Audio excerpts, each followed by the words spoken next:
Bambi Lynn, hear the rhythm ring. Bambi Lynn, we see you shine. Rider, fighter, heart so true.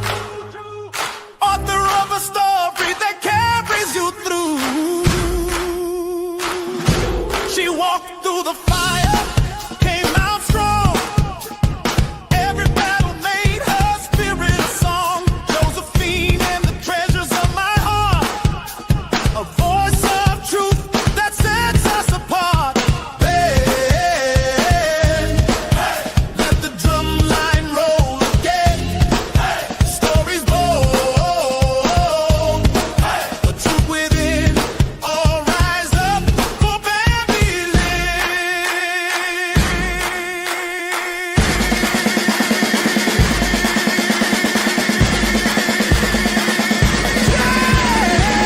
Bambi Lynn.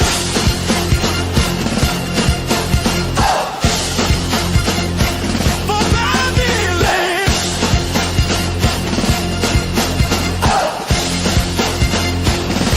She writes of love, she writes of fight, shining wisdom through the night. Josephine speaks, her treasures tell, a legacy of heart, we know it well. Stop, hear the sound, her words lift us off the ground. Truth like thunder, so wide. With Bambi Lynn, we testify. Bambi Lynn, hey, let the drum line roll again. Hey, author's voice, hey, the strength within. All stand tall for Bambi Lynn.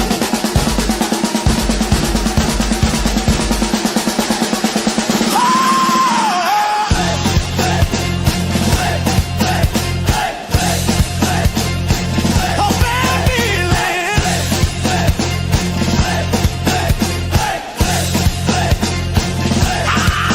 Keep your heart, keep your fire. Josephine's treasures lift us higher.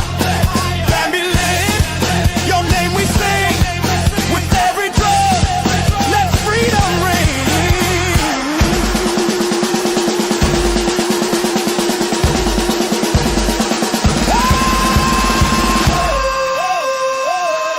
Hey, let the drum line roll again. Hey, stories bold. Hey, the truth within. All rise up for Bambi Lynn.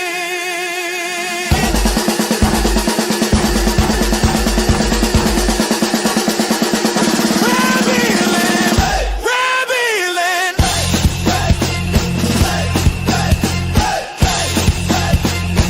Oh, Bambi Lynn.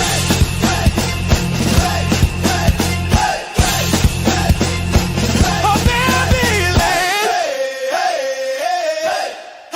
Let the drum line roll again. Stories bold, the truth within. All rise up for Bambi Lynn.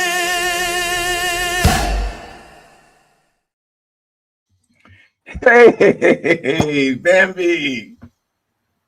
I don't even know what to say right now. Like, you should have told me and warned me that I would have tissues at my table. Like, that was like, I couldn't get up, and I'm trying to like go, man, I don't want to like use my sleeve to wipe my nose. Like, that was so phenomenal. Wow. Wow. I feel humbled and blessed that you would even do something like that. That was cool. I appreciate it. And I appreciate you showing up and showing out like you always do.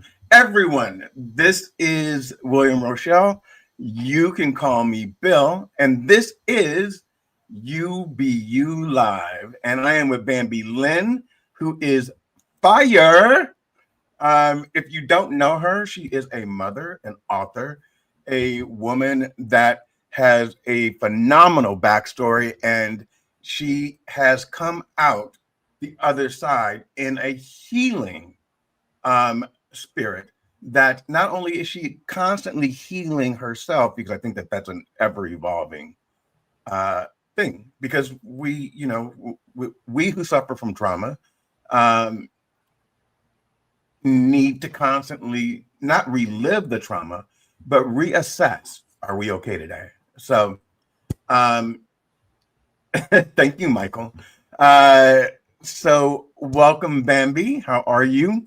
I am so, so, so good. And I am just so honored to be here. I tried to make sure I looked good. And I was actually making a latte and trying to like stick my frother far away from me so it wouldn't get on my shirt and stuff like that. But I did. I forgot to wear perfume, but then I remembered you don't smell me. So, but I'm ready. You know what? I did the same thing. I mean, I actually showered today. Yeah. Um, I'm like, Bill doesn't smell me, so I don't need to wear anything. I put on cologne, everything. It's a special Yeah. day. Um, Oh, I smell you now, Bill. Wow, you smell amazing. I added mascara to my beard. So let's have some fun.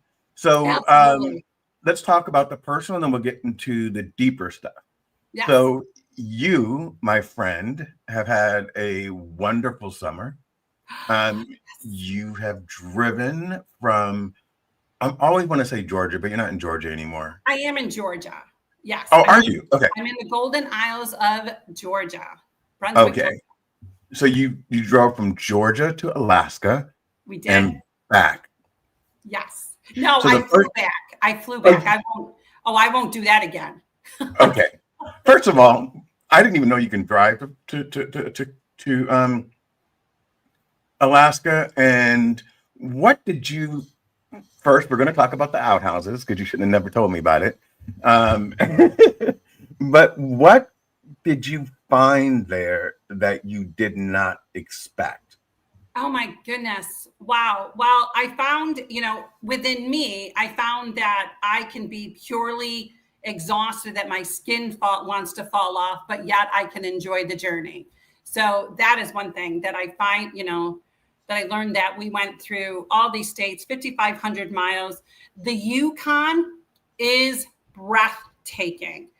I tried taking as many pictures as I possibly could, but your eye is the only one that can see that kind of beauty. We think the United States is beautiful, which it is. I drove through mountains and valleys and saw amazing waterfalls, but there was something about driving through British Columbia and the Yukon. It was nothing like it. We did see the effects of the wildfires, which was heartbreaking. I mean, you see charred mountains that animals won't come back for 20 years. And you are told that some of it sparked from electricity, others sparked from heroism, that there's something like people come and want to be a hero, so they start a fire thinking that they can continue, that they would be able to squash the fire, and they don't. I just have never seen something so beautiful, but yet I was humbled.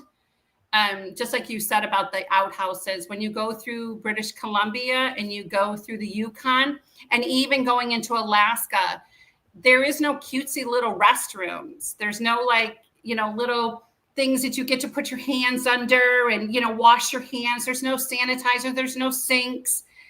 There's no glass on the windows because of the moose and the bears. There is just a porta potty that smells to high heaven. It's the most disgusting thing, but you're stopping in the middle of the night at 2:00 in the morning. You have to go to the bathroom. My daughter's laughing hysterically at me because she's trying to teach me how to pee outside, which I've never done before.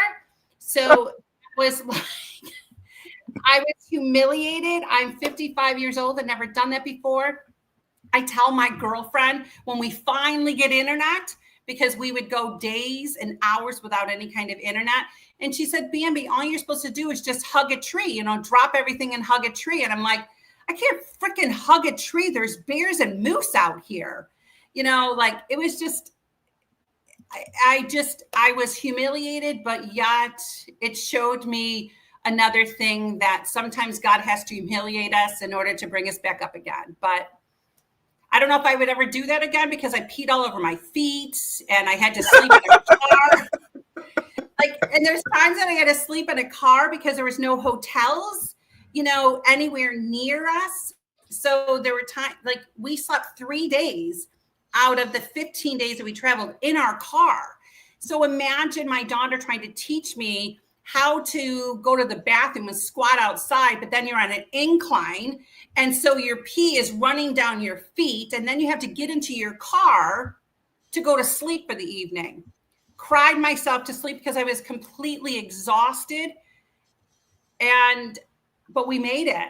I mean, I can say that there's nobody that can give me any kind of bull crap because I drove the Yukon. So you just sit back and you just leave me alone. Okay, so I know you're never going to have to do this again, but in the future, you pee backwards, so your feet aren't pointing down the hill. Oh, thank you, Bill. Appreciate that. Thank you. And the mosquitoes were like the size of nickels. My face was welted with mosquito bites. Yeah, they love me. So bad, but it was breathtaking. I think, but it was dirt roads, and then when I got into Alaska, I took my grandson to the third worst highway of the United States, which is the Dalton Highway. And we drove it to get to the Arctic Circle. So I could have a picture of me standing by the sign of the Arctic Circle. If you want your head to bounce up and down and your brain to shiver, back and forth or whatever, go on the Dalton Highway because it is complete dirt, rocks, and potholes. Got it. So Aaron Gibson, he's from Canada, so closer to Alaska than I am. I'm in Florida. So did you take bear spray? No, I didn't know to do. Like we were thinking that it was just gonna. No. The answer's no. There you go. No people. bear spray, and we did see, but in the Great British Columbia, we didn't see any bear because of the fires had totally charred mountains and miles and miles and miles of trees. So we didn't see any bear there. We didn't start seeing things until we were getting out of British Columbia, and then we saw bison and moose and slow to convert. Oh, well, thanks. Okay. I don't want to know any of these tricks anymore. I'm not doing it ever again. We have 61 people watching. So but I grew up a lot, Google Go Girl. Okay, we'll do that afterwards. We're not going to do it online, Michael. So how is your daughter and how is your grandson now that they've relocated? They are doing amazing. It was a heart-wrenching decision for me, because I actually moved to Georgia to be with my daughter because they were in the military, but they weren't going to have to be stationed anywhere anymore. And they had bought their forever home. But my daughter remarried, and she married a guy that's younger than her that's just starting his career. So for 2 days, I literally was in a fetal position on my floor crying that how dare this be taken away from me when I moved to Georgia to be with my daughter. So for 2 days, I cried like a baby. Like I haven't cried in a very long time. I felt like I just got punched in the gut and my world had changed. And then when she asked me if I would drive their car with my two of my grandchildren, and they would drive a U-Haul. And I realized, good and bad run on the same track. And I tell people this all the time, good and bad run on the same track. You find the bad and you got to find the good in it. So finding the good in it, I had lost my job. It will be a year in October. Now, if I still had my job, I would have never been able to travel with her. And the other thing is that I would have never been able to go to Alaska. I am on 48 states that I have been to, and I just have Oklahoma and New Mexico left. If she hadn't moved there, I would have never been able to afford ever to go to Alaska because it's extremely expensive. So I look at it now as good and bad run on the same track. And I was blessed tremendously to be able to go to Alaska, to do things with my kids, my grandchildren. They love it, but it's now just starting to get really cold. They're in Fairbanks. It is starting to get cold now, but the northern lights are starting to come out. So There's just nothing. There's nothing like Alaska. I don't know if I'd want to live there because the 4-hour difference is really difficult. Ooh, that's an interesting question. So we're at 200 people watching right now. Since the summer, since you've been gone, I've been Yes. doing. This is my first season 2 premiere. So, Okay. And um, you picked me? and I picked you. Yes. So it's very interesting because I thought about it this weekend or last weekend. You know, I started this late March, and then I went on a hiatus in June, right? And so it feels like I've been doing it forever, but really I've only been doing it for a few months. And so what I decided to do was to see on LinkedIn and on YouTube, if I boosted a couple of promos, what would Mhm. happen?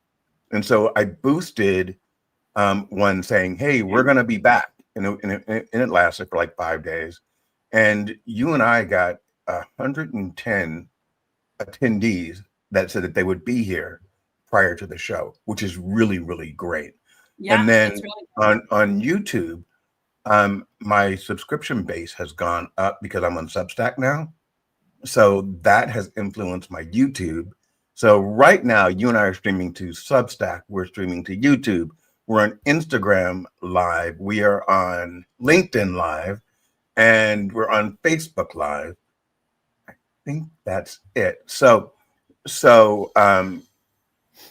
we're at 279 people, and it's growing.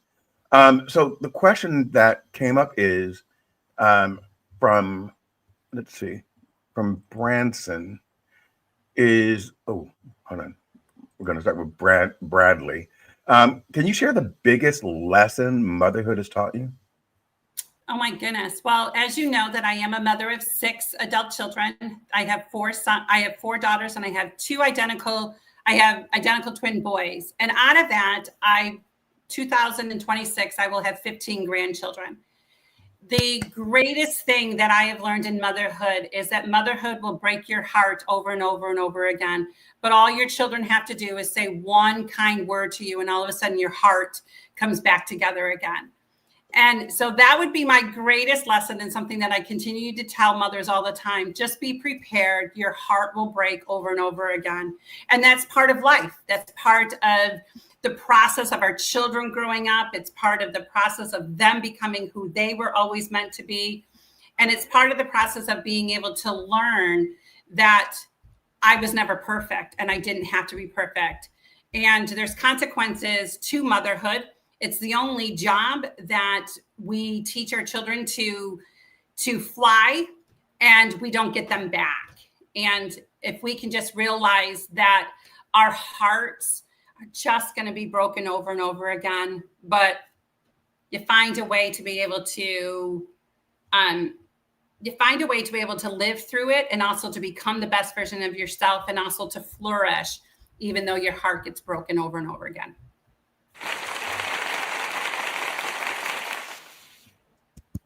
I have sound effects now. I see that. Um,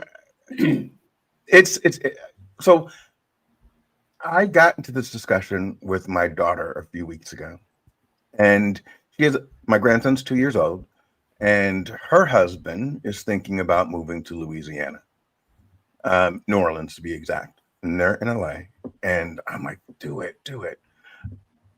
However, first of all, she doesn't want to go, so I don't think it's going to happen. But my ex-wife said, if she goes, then she's going to have to get up and move too. And I find that to be kind of strange because we have 2 daughters, and one is saying, I want to move to New York. So, you got up and you moved to Georgia thinking that was the right move to do. And then they got up, which is which is my fear, right?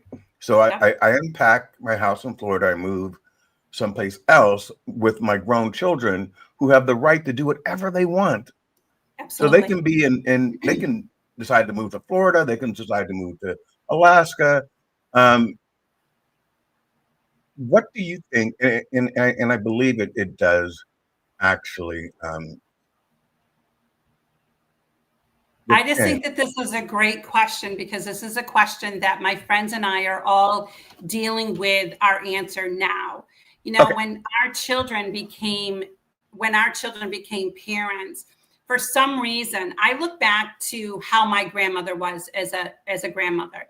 My grandmother was a grandmother that we went to her house and we had cookies. You know, she would give us 2 cookies and then send us on our way, kind of thing. We didn't stay, we would stay one night or something like that. I think, and I'm going to say this very calmly, and I don't want, you know, it's not for everybody, you know, so I'm not saying this for everything, but I think that we're running into an epidemic that parents are trying to be parents again because we feel like we're trying to make up. And one thing that we need to realize is that we are parent. I am a mom. I am a grandparent now. I'm not a mom to these children. And there's a fine line that I think that our society has crossed over. You know, there are so many more grandparents that are raising their grandchildren. And I'm not saying that there isn't situations for, you know, there are some situations, and I know that there is. But I think that if we allow our grandchildren also to grow like we were allowed to grow, we became the people that we became because of the heartache and because of the things that we have gone through in our lives as children. And I think that as grandparents, we're trying so hard to not have our children have to do that. Our grandchildren have to walk through that. And we have to remember that we will move for our children, but our children won't move for us. And so when you are leaving your base of where you're at, when you leave that base and go someplace else, you're stranded in trying to build a community again. You're there and trying to build what you had back where you were at. And I struggle very much with that. I had an amazing community in Buffalo. And so to move here to Georgia, and now I'm by myself. So I just think that we need to be careful as grandparents not to interfere and not to change our whole lives for our grandchildren, but because at the end of the day, no matter how much time or energy you spend with your grandchildren, statistics and the data says that the greatest influence in a child's life is their grandparents. And some of those grandparents didn't do big trips, lots of money to these grandchildren, taking care of them every single day. I just think that we need to be careful, and that's just my opinion on the subject. That is a good answer. I think my question's a little bit different because I don't think that Stacy wants to raise Ace. I think that she wants to make sure she doesn't miss out. And so she's following, or she's willing to follow Brooke and her husband wherever they go. And my childhood, I was raised by my single mother, which Aaron has a great question for you, by the way. But once school let out, I was shipped off to Springfield for 3 months. And so I would live for 3 months with my grandmother. And, Oh, wow. so my mom could work because, it was free childcare. My grandmother didn't work. So we would spend it there. And, it was fine. But I think now parents have a harder time letting go, if that makes sense. And I always debate whether or not I want to move back to Los Angeles, which I do for Ace, but I don't want to live there. Yeah. And it's so expensive, and the quality of life compared to what I have here is totally different. And I think it is irresponsible for me to think that if I move to Los Angeles, that my grown daughters will stop everything to keep me entertained, right? They're Right, they not. won't. They're They not going won't. to do that. And they So can do the it other for a thing is, weekend when I show up, but they're not going to do it if I'm there every day. And absolutely. And so, so for a week, for a thing, so you have two extremes, and we have to come back to the pendulum. You know, you have one extreme that we are too involved in our grandchildren's lives and our kids' lives. Then we have an epidemic now of estrangement, that like it's such an epidemic of children not having relationships with their parents. And out of a yeah, hundred grandparents, I'm going to tell you, and out of 100 mothers, there probably is 5% of those mothers that deserve that. But the epidemic is that 95 are getting that. The 95 that poured into their children's lives, loved them, made mistakes, because we're all going to do that. We need to come back to the pendulum, into the middle again, and find that middle ground. Stop estranging your parents, and stop overindulging our children because we're afraid that they're going to estrange us. And so, and right, then we're pouring so much. So it's such an epidemic. I have 6 children, and I have 2 children that are estranged from me. I have 3 grandchildren that I haven't seen, and I have 2 grandchildren I haven't seen in 7 years. I have 1 granddaughter that I didn't know her when she was born. I wasn't allowed to meet her, but just recently when I went back to Buffalo, her mother contacted me and said, "Hey, would you like to now meet your granddaughter?" Which my granddaughter is 6 years old now. so you and And your daughter are on better terms? No, not necessarily. You know, like she wouldn't talk about anything, you know. But I have and then I have 4 children that speak to me, that have a good relationship with me, and grandchildren that love me and that I'm part of. So in that, I'm just saying, I'm not sure that I am totally responsible for the estrangement. And I don't think that some of these parents are totally responsible for this estrangement that's Yeah, happening.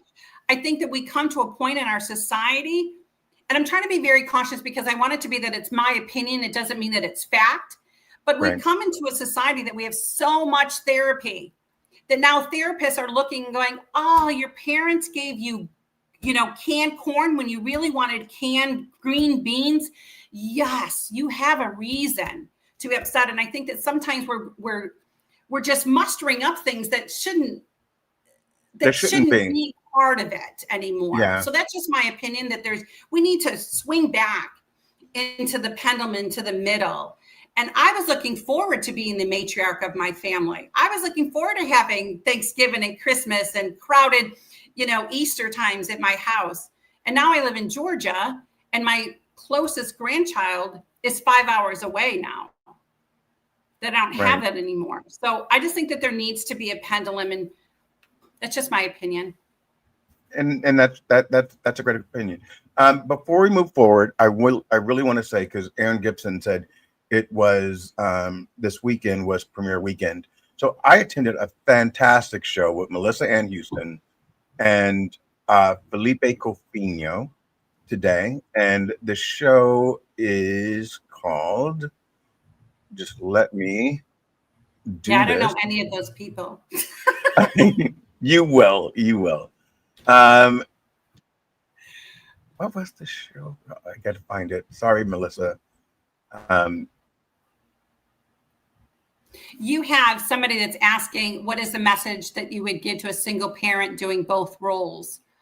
Do you yes, want me to answer that?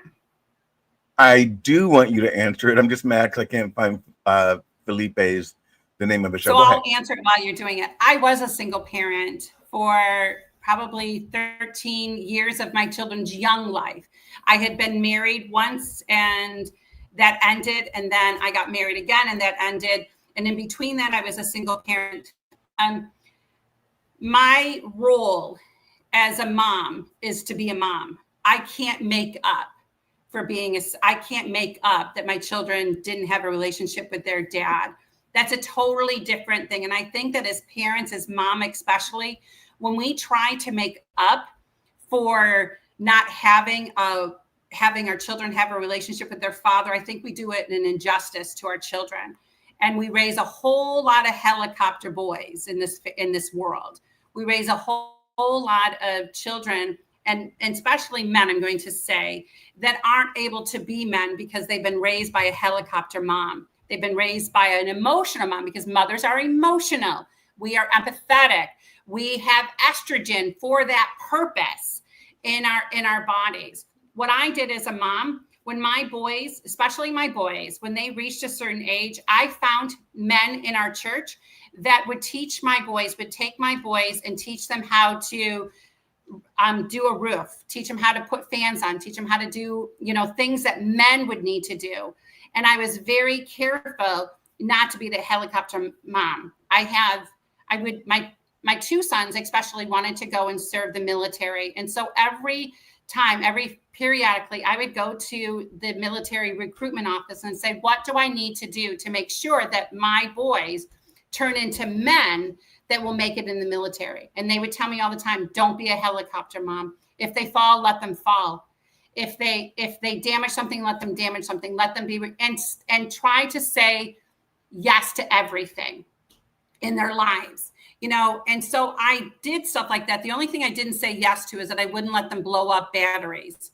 But if they wanted to climb trees, if they wanted to let fireworks, if they wanted to go play basketball, I didn't, because when I said no, they knew that I meant no. And, Right. And my two sons went into the military, and one of them is out now, but the other one's a Green Beret. So I had a responsibility to raise them that way. I just want mothers to be mothers. Don't take on the role of trying to be a father. Find men in your community, find men in your churches that will pick up the mantle, for you, to help you to raise, men that will make it into this world. Absolutely. And for everyone out there, Melissa Ann Houston is saying thank you. And the name of her show is called, and everyone should connect with Melissa Ann Houston and follow her on YouTube. And the name of her show, along with Felipe Cofino, is CCC, Careers, Chaos, and Coaching. So look for that under Melissa Ann Houston. And make sure that you're there next Saturday, because it is really great for people on LinkedIn. Back to you, Bambi. Well, thank you. To me, it's to me, this platform is about giving back. It's about uplifting others. There is enough space in here for all of us to be successful. There is enough room for all of us to uplift each other, and not just kind of say, "Oh, I'm not gonna do this because it takes away from me." No. You give freely. You give freely, and sometimes it can't be money. Sometimes it can just be a shameless plug, And I can say, Melissa Ann Houston, I told you this today on your show. I had only seen 2 episodes before, and she was so impressive today. And the synergy between her and Felipe, who I would like you to meet, the banter was off the chain. So it was really, really good. Aaron Gibson has asked a question, and this is really interesting because there's so many people that are joining us and asking great questions. I really want to kind of touch on that, and I hope you don't mind, Bambi. This is your show. I'm here for the entertainment. Am I entertaining? So one of the things that Aaron asked, or Aaron said, is that he is a single dad, and he doesn't find a lot of support for single fathers. Here it is right here. But he was lucky to have fellow moms to lean on for insight. And one of the things I've noticed as I've gotten older is that it's hard to find groups, supportive groups for men of a certain age. It was easier, honestly, for me, Aaron, when my children were younger, because of them, they would make friends, and then I would become friends with the parents, right? And then you reach a certain age and your kids are gone and you're by yourself and you're the only guy in the neighborhood and you're walking two dogs and you straddle the fence between creeper and like, how do I make friends these days? And too old to go to a bar, right? So what do you do? Do you have any insight into? I'm just gonna say that both sets, male and female, both have a hard time, getting support, because as women, when we need support, nobody wants to be honest about the struggles that they're having because we're always afraid we're going to be judged. I was just on a podcast just recently about single parenthood, and she said there's no community where we were to go because nobody wants to be honest. Nobody wants to talk about their frustration of motherhood. Nobody wants to talk about that I was a young mother of 6 children, and there were times that I just wanted to leave and not come back. But nobody wants to admit that because they're afraid the moment that you admit that, oh, what a terrible mother you are, when you were thinking the same thing that I was. But we don't live in a community, especially now that we have all of these social platforms that are constantly judging us continually about being a parent and parenthood and motherhood and fatherhood. It is a tough society that we live in. And so what I told this woman, I said, I choose to be vulnerable. I choose to tell people that I homeschooled my kids for 27 years. So they were all homeschooled and a single parent and living in poverty and trying to find a way to make things work. But I continued to be vulnerable and to be able to tell the struggles that I had. Like I told her on the thing, is that I remember when my daughter first started like learning how to count by nickels, and she was 5 years old and she's counting by nickels. The first time that she counted by nickels, she did amazing. She was awesome. The next day, she chose not to know how to count by nickels. So as her mom, young mother, I decided to yank her hair and tell her, how dare you not know how to do that? And she said, and the woman looked at me and said, somebody's honest with the frustration. I said, it was frustrating, and this was, my daughter's 38 years old now, and we talk about it and laugh about it now. So, please don't, tell me, oh, you should have been a gentle parent. I just needed that. I needed to be able to be vulnerable so somebody else can be vulnerable. Parenthood is not easy. And so if we can just make sure we keep ourselves vulnerable, go out there. If somebody is not helping you, then you go out there and find a way to help them, that you build that community to be able to talk and to be able to communicate and to be able to have those frustrations. But the only way that you're going to deal with both is to be honest and to be vulnerable. So I know it's hard to be a single parent. I was one. I still am one. And I know that it's hard, but know that your reward will happen. Your reward will come. Don't give up on the process. Don't give up on, your job and your responsibility. Continue to shine and be courageous and brave in being the person in your child's life that stood the test of time for them. It's interesting because I'm a man of a particular age, and I was having a conversation in June with my family, my mom, my brothers, and everything else, and I shared with my mother. I said, your child wants you to light up whenever that child enters the room.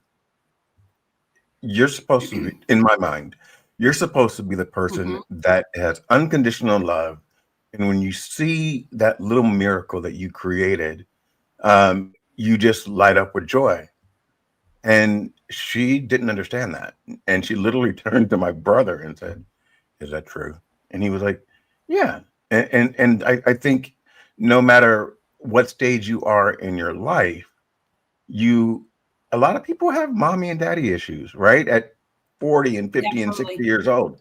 And it's because they haven't really sat down and talked about, what the expectation is. And yes. And there's some mothers go ahead. No, go ahead. No, I was just going to say in our generation, I don't know how old you are, whether we fit in the same kind of generation, but our generation, our I'm parents 28. didn't talk about these things. Yeah, our parents didn't talk about these things. So when I just recently went to my mom to talk about some of these things, and her first response back to me was, I did the best I could. I did the best I could. And I'm like, I'm not saying you didn't do the best you could. I'm just saying, let's have this conversation. But she didn't know how to say that conversation. And, and I just was recently on a podcast, and the lady beforehand, she said, what I do at the end of every podcast is that I have my guests write a letter to their younger self and to their self. And I want you to read it on the air. And it's so funny that you say that, because I wrote a letter to my younger self, thanking my younger self, even though nobody loved my sparkle when I walked into the room, I still never lost it. And that at 55 years old, I wanted to thank that younger self, my younger person, because now when I walk into a room and I sparkle, everybody's okay with that. But nobody was okay with it when I was a little girl. And I would I wanted to thank my younger self for not putting myself inside of a box, because now I get to shine and I get to become who I've always meant to be and have been created to be. So it's funny that you say about sparkle. Yeah, we just want to, and I tell my daughter-in-laws that are married to my sons, and they all have grandchildren. I have 10 grandsons, and then I have 3 granddaughters. And I said, all my sons and all your sons want is for you to fan their flame, fan their ego, tell them what a great job. Because when I go to my children's house, my grandchildren will say, oh, let's go do this, because Nana's going to tell us that she's really proud of us, that we're really great big boys. And you hear them in the corner. And I'm like, I tell my daughter-in-laws, that's all they want. They just want to know that you're proud of them, that you do a good job. And if you tell your husband to mow the lawn and he mows the lawn, and let's say he misses some of it, but you look at your husband and say, oh my goodness, Bill, thank you so much. You did such a great job. It was amazing. The next time he mows the lawn, he's going to do it even more straighter, because he wants that affirmation. And if we could just do that as people, build people up. Let's build people up. You see people in public. I made a vow or whatever, or a resolution this year, that if I saw something in somebody, even if I didn't know them, I immediately go up to them and say, wow, you really did a really good job. That, oh, I love your shirt. Oh, and it's not me flirting. It's me just building people up, because that's all people need. I believe in that as well. And one of my intentions every morning is to uplift everyone around me. And so it means that when I leave my house and I see my neighbor Penny, I greet her with a fantastic good morning. I ask her how her grandchildren are. I ask how Carl's doing, her husband, and sometimes I've actually said to her, can I give you a hug? Because, Carl's been in and out of the hospital, and, that's just a lot, and she's dealing with a lot. Or I'll ask my neighbor next door, how are you? How's your family? She's an empty nester now, and now her mother is not doing well. She's in hospice, so it's checking in. And even when I go to the grocery store, I ask the woman at Publix who cuts my meat, how's your day going? Thank you so much for doing this. It's an intention to not look at people as, or look at life as the problems that are occurring. Not, I waited in line too long. I'm lucky that I can stand in line. It's a whole different. It's no different thought than process. And it's no different than the good and bad run on the same track. Okay, you're standing in line longer, but there's somebody in front of you that needed to hear something that you had to say. Stop looking at the bad of everything and just understand. With my clients, I became a life coach. And one of the things that I do with my clients is that I actually have them make a train track. I send them, these strips of paper, and I said, let's make a train track when we're on our call. And I say, here's good and here's bad. And it kind of like goes along with my second book, The Treasures of My Heart. finding the good in everything. There is bad, absolutely. And some of the things that we have been through have been gut wrenching. You know, we've all been through trauma. But when you look at that trauma and you see the things that come out of that trauma, because good and bad run on the same track. You know, I started a ministry too of sunshine and encouragement. Somebody sends me an address and says, hey, this person really needs some encouragement. And I have a group of 45, 50 women that they go and they send cards to them. They do a card shower, you know, to them, because and it's amazing how much a card just means to somebody, you know, impacting people's lives and showing people that they matter is the most important things that we can do in our society and within our sphere of people that we have, and also on the outside. Keep going, keep pouring in, you know, to people's lives. You'd be amazed on how much it impacts your life just as much. Absolutely, I agree with that. So we're going to stop taking questions for just a second while we talk about, go through the journey of Josephine, Treasures of the Heart, and then let's talk about the God who sees. The God who sees. Okay, well, I wrote my memoir. When I turned 50, I decided it was time for me to start the journey of writing. And I wrote my memoir, The Journey of Josephine, which is a book about how God took a broken little girl and he mended her and he transformed her into who I am today through all the trauma that I have gone through and all the things that have happened to me as a child. And he used my rag doll to do that. And when I finally read that book for the first time and I closed the pages of the book, I then said, you know what, God, this isn't me anymore. Now I want to find this person. And so I started a ministry, Healing Through Stories, is because I believe that the more you tell your stories, the more transformed you are. Because I just was a speaker at a revival just recently. And I had people and I said, if I was to ask the question and every time I asked a question, somebody stood up, you know, this whole auditorium would be standing. And I would ask the question, who's been raped? Who's been sexually assaulted? Who came from a broken home? And everybody stood up. But one of the issue is so everybody has gone through trauma. That's a universal. And I'm sorry that that's a universal, but it's not your death sentence. It's not your death sentence for you to stop living. It is your becoming who you are meant to be in spite of all that. So that's kind of like what the journey of Josephine did for me. It gave me that platform to be able to tell people, let's tell your story. Let's grow from the story. And then I wrote the Treasures of My Heart, it's kind of like the same concept that I say, good and bad run on the same track.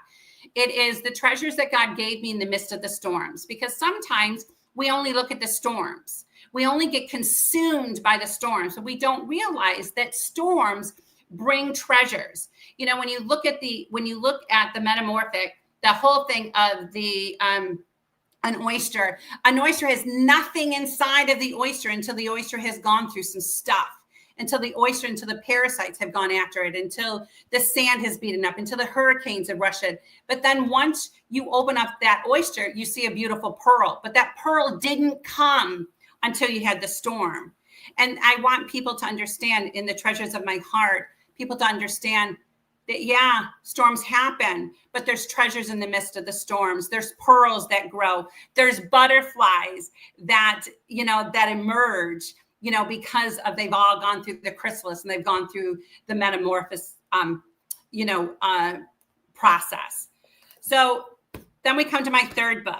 My third book just came out on July 4th. And this is why I had to write the two books that I wrote. The other two books that I wrote were healing, were time for me to heal. And now this is the book that helped me to give back. And this title of this book is The God Who Sees. And I've taken 33 different women of the Bible and I made their stories relatable today. So if you don't mind, I'd like to read the dedication of this book, if you don't mind. I don't mind. Do you want a drum roll? Yes, sure. No. You just want to play with your little toys over there. Yeah, I do. So the dedication of this book is dedicated to all the women of the Bible who show us just how strong women are. I dedicate this to the Eves of the world, the ones who made a decision in a split second and changed the course of their lives forever. I dedicate this to the Abigails of this world, the ones who thought that God forgot about them when they were in an abusive relationship, but found out God had a plan and a way out for them. To the women at the well who had 6 husbands and was living with a man she wasn't married to, I want to show her grace in the midst of her tears. This goes out to all the Bathshebas of the world who experienced the lust of one man, which caused consequences that led to the death of a child. I dedicate this book to the Tamars of this world who were raped or molested and left feeling dirty because it was a secret that they were afraid to tell. This is for the Marys of the world who gave up a son for the salvation of others. It's for the women that fell at Jesus' feet to bring hope to her and to let her know that there's no dirty secret through which God cannot bring abundant life. It's for the Marthas who feel like they have to keep working to be noticed. It's for the Deborahs, and let them know that no man can stop them from becoming great when God is in the midst of it. I dedicate this to the women with the issue of blood, and let her know that God sees her and that he is in the business of redeeming and setting free. This is for the Mary Magdalens who were possessed with 7 demons, and tell her that only God's love can set her free. It's for the Leahs who think that children will make a man love them when in all reality, only God is what they need. It is for the broken, for the women that have a story to tell, but are afraid to share it. I want to be that woman that brings women in front of the mirror and tells them that hope lies inside of them, that God created them with a purpose, and that they can find their hero in their own reflection. All women deserve to be heard and to be noticed. All of them deserve to have a voice. It is my hope that in writing this book, I can help women everywhere feel like they have been seen. Beautiful, beautiful, beautiful, beautiful. So that's who it's dedicated to. But it also can resonate with men out there. It can, because you have a bunch of broken women that have been broken, through society, but yet just one touch, when you think about the story of Hosea and Gomer, the story of Hosea is that God tells him, hey, your wife is on the street corner, and he goes and he gets, Gomer, and he brings her back. And Hosea has a responsibility to wash her and to care for her. And, so men have a responsibility not to bring walls continually to go up in women's life, but to help tear them down and to know that they are safe. Absolutely. That was very, very deep. Mm-hmm. I don't do the well. Book is not written, it's not written like any other book that has ever been out there. I don't know. I don't know if we have time. This is very short. I can read you one of the women that I wrote about. Yeah, go ahead. I said, I spent a lot of time in my car by myself, and that gives me a lot of time to think. As I've been thinking about the women in the Bible, the last 2 days, I've thought about Eve. How could someone who had just been created and just formed out of the side of a man be deceived so easily? What was going through her head? How did she get caught up in the deception that cost her everything? It makes me think about a time in my own life, and I had 4 little girls, and I was standing for a marriage that had crumbled. But I was believing God that he could resurrect it. I spent hours on the floor worshiping and hanging on to every word that I read, and in the church 4 days a week and just waiting. During that time, I had a guy come up to me and told me that God had talked to him and told him that I was going to be his wife. I was shocked. I'd never heard someone hear from God that way. The deception came in. That moment was created to have me stop believing because I thought God had spoken to somebody else. that he was protecting me and giving me someone else to take care of me and me never to be alone again. Well, it didn't work out that way, and he is happily married to somebody else.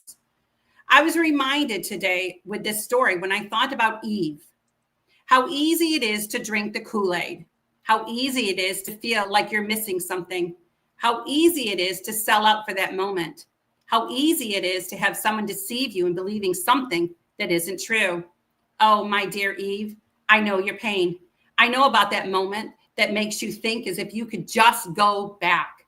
I know that sudden breath that was taken away from you at that moment, a moment you will never get back. The moment where you wish you could have made a different decision. During the pain of childbirth, I know you were thinking, is this the redemption? Each time you went through your pain, mom and a wife, did you think, if only? When your sons didn't get along, did you think, if only? When your husband was out in the field and out in your arms, did you think, if only? So much pain from a split-second decision, a decision that cost you deeply. I understand. I truly understand that pain. I understand those questions, and I understand those longing moments thinking, if I could just go back. The saving grace of these feelings is that we have hope. We had a longing. We have redemption waiting for us in the name of Jesus. When our pain and his glory come together, we feel a promise. We feel the redemption of the Son of God, who is in the moment that gave you a promise that nothing was finished until his finished love surrounded our hearts and made them whole. Deception never has the last word, but redemption does. That you're an amazing writer. Absolutely amazing. I have a lot of people that are commenting. And I like Jeremy's take on this. There's a broken man in every woman and a broken man. Wait, there is a broken man in every woman and a broken man in every. I think he means, hold on, let me look at the first one he did. There's a broken woman in every man, right? Because we're raised by As women. much as in every, yes, absolutely. Yes. And then he says, and a broken man in every woman. So this reminds me of something that I read. It said, nothing hurts a child more than an unhealed parent. So if the parent is broken and has not sought out the resources that they need in order to parent better, because as we know better, we do better, right? If we were raised by someone who yanks our hair when we get an answer wrong, then we're more likely to yank someone's hair when they get something wrong as our child, or we're less likely. We'll remember how that made us feel in that moment, right? So many of us, like I've told everyone, I only hit, I have two daughters. I only hit one, which was Brooke, and it was because her and I were going to the grocery store, and we were at a intersection, and she decided to run, and there was a car coming, and I grabbed her and I swatted her butt. And the only thing I could think of is, your mom keeps you alive all day, and I walk up the block to the grocery store. How am I going to tell her that she just got ran over? And it's kind of like, it was more of like a fear shock, because I saw the car and I saw her run, and I grabbed her, to protect her. And then I smacked her butt just the one time. And then the only other thing that I do believe in is, don't say it if you don't mean it. So there was one time I told Amanda, if you text one more thing, I'm gonna throw your phone out the window. And she texted one more thing, and I threw her phone out the window. And then I realized that I have to buy her a new phone, but I had said it, so I had to do it. So those were the two extremes that I've ever I've And I ever done. remember having to do that too. And when you think about when I think about trauma and I think about, let's say everybody has gone through trauma, the problem is that not everybody wants to heal from it. And I give the example of, years ago, I had a pressure canner blow up on me. And I don't know whether we talked about this the last time, but I had a pressure canner blow up on me that I ended up burn unit for 17 days. And what happens when you're in a burn unit is that they take you into a room and they put you on this metal bed and they tie your hands and they tie your feet and they jack you up with morphine. And then they start scrubbing the residue and the dead skin off of you. The problem with people today is that not everybody wants to go through that. Not everybody wants to go through that healing process of getting rid of the dead skin and getting rid of the residue. But if they don't do that, they don't get new skin. Right. And then if you don't do that and the skin comes, the skin is wrinkly and it has crinkles inside of it because you didn't get rid of all the residue. So my mission and my desire is to help women because I not that I wouldn't help men, because I believe that I have a testimony to be able to do that. But my desire is to help women to realize, stop wearing the t-shirts of trauma. Stop wearing, hi, my name is Bambi and my life is full of trauma. Stop wearing those t-shirts and stop giving yourself the death sentence to not be able to continue to grow. Get on that metal bed and allow the scrubbing to take place and the healing to take place. Because when you get that new skin, there's something about who you become. We don't have to be our past. Viola Davis wrote her memoir, which was an amazing memoir that if anybody wants to read a great memoir, read Viola Davis' memoir. But there was a scene inside of her book that her counselor was in with her. And she said, Viola, leave that 8-year-old little girl behind. She's already gone through the work. She's already gone through everything for you. Leave her be. She did that so you could grow and be who you are today. That was a life-changing, part that I read in her book, because we don't need to hang on to what happened to us years ago. We need to forgive ourselves for thinking that it had anything to do with us. And we need to let it go so we can live victoriously and destined in who we were always meant to be. So leave that person behind. Leave that little boy behind. He did the work for you already. And march forward into your healing and into getting rid of the dead skin so new skin can grow so you can live your best life. You are phenomenal. You are phenomenal. Do you hear that enough? I don't know. You know what? How about you can text me every day. No. That you're phenomenal. It's interesting because you are you've overcome so much and you're such a success. Mm-hmm. And I was just talking to you about the fact that my show was only 3 months ago. And now I'm doing it again. I often suffer from that imposter syndrome, that am I doing this right? Am I going in the right direction?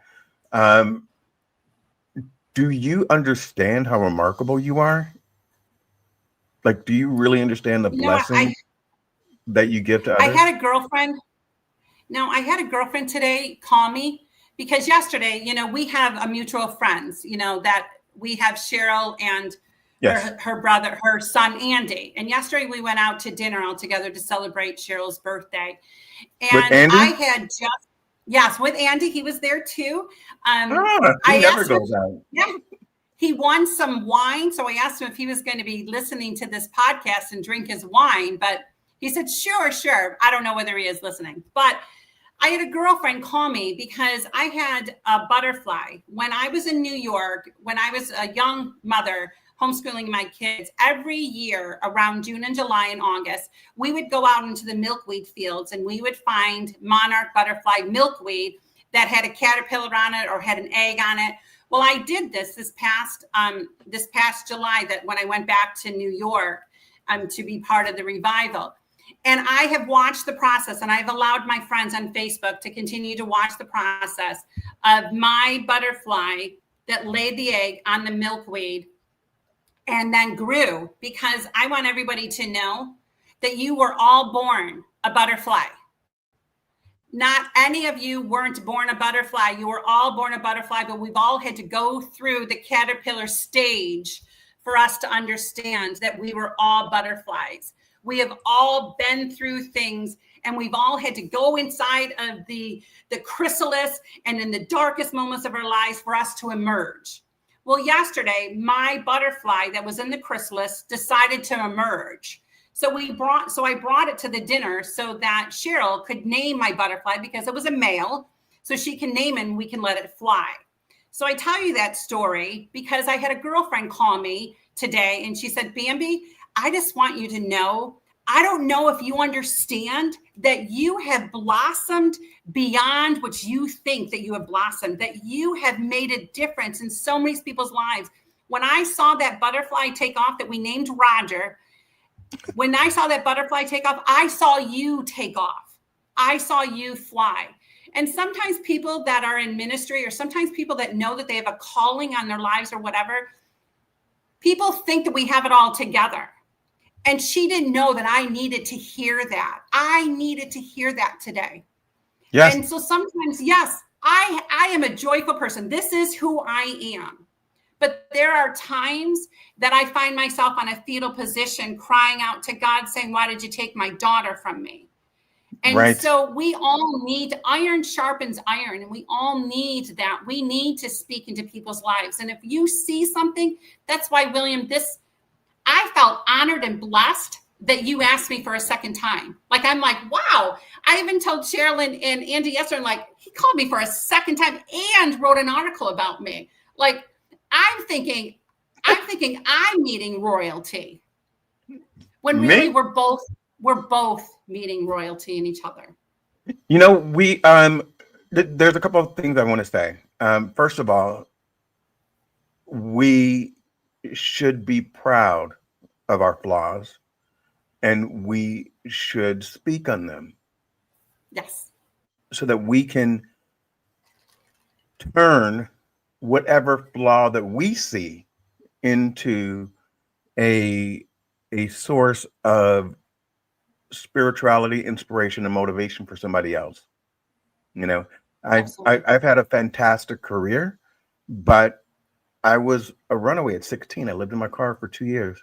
And I've gone through very great successes, and then I went through the economic downturn.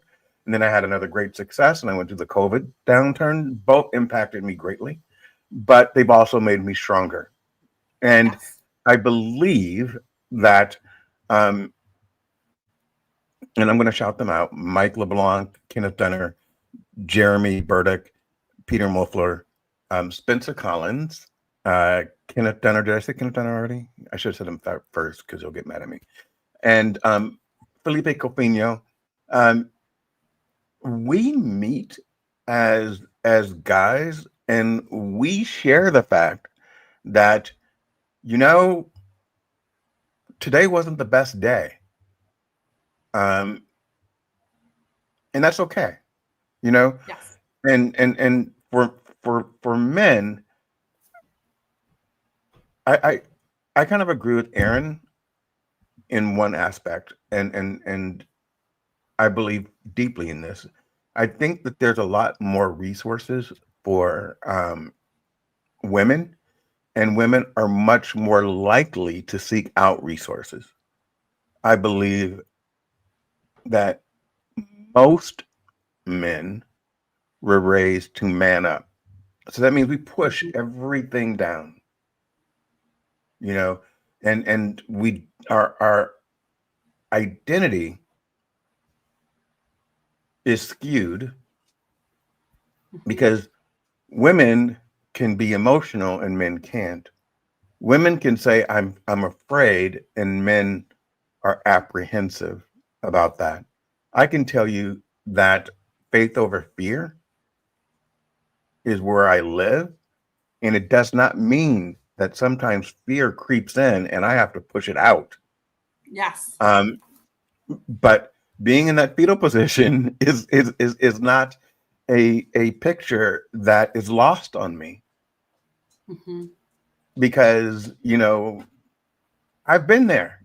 Sometimes you're like, where's my next meal coming from? And why was I being chauffeur driven, 3 months ago? And right now I can't afford to go across the street because I don't have gas money. It's something that we need to share with people so that transparency, that authenticity, that humility um, allows us. I just stole that, by the way. Allows us to share with someone else that tomorrow will be better. That God can change your Absolutely. life in And a we live in second. moments. Absolutely. And we live in moments. And that's what people don't understand. Guess what? You and I have shared these moments together. We decided to share these moments. We will never get these moments back. So why Yes. not make these moments impactful? I think about, in my journey the journey of Josephine, where I talk about that I'm on a bridge and ready to jump and to commit suicide. And that was a moment in my life that was desperate. I was desperate. And that was, and now I have a beautiful 38-year-old daughter that I could have lost if I would have jumped. It's about moments. And if we can just be honest and authentic in our moments of life, because we don't get these moments back. So why not impact and make it memorable and tell the truth? I mean, you and I know I have a job that I've lost in October, and I am living and I'm literally living on faith and a prayer that God Me too. continues to open up doors, for me to be able to walk through. I'm selling books thinking I have this brain in my mind going, oh, I'm going to sell all these kind of books. And then you sell one, so there are times that we are like in the closet going, have you forgotten? Have you forgotten that I need food today? But I want to be able to tell people that this is not easy. You and I just have a personality that we're able to be vulnerable. And sometimes people think we have these great lives. I do have a great life. I have an amazing life. But I also have a life that I've got to walk through doors. And I have a life that there's daily that I'm saying, God, where's my bread? Yep. And I'm okay with that in this That's process of my life. important to say. That's Yes. important to say because there's someone out there that thinks, "Wow, you've written 3 books, and you're going back and forth to Alaska, and you lived here, and you've been to Malibu, and your life is just, if you look at it, it's if you just tell the highlights, we are breaking barriers, right? But the truth is that there were valleys in there too.